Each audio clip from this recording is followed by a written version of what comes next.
জান একদিন কবরে গেলে এই সুন্দর চেহারা থাকবে না, চোখগুলি পোকায় খেয়ে ফেলবে, পেটটা বাস্ট হয়ে যাবে। কথা বলে, বিজ্ঞানীরা প্রমাণ করেছেন 6 দিন পরে চোখ খসে যাবে, 9 দিন পরে চুল।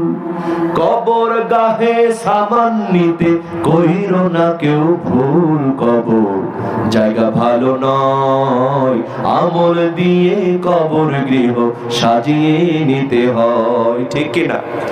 17 দিন পেট ফেটে শেষ পোকার খাদ্য হবে, 60 দিন পরে গোস্ত থাকবে না, কঙ্কাল পড়ে রবে। 90 দিনে হাড় গলি সব, 90 দিনে হাড় গলি সব আলাদা হয়ে রয়, কবর জায়গা ভালো নয়, আমল দিয়ে কবর গৃহ সাজিয়ে নিতে হয়।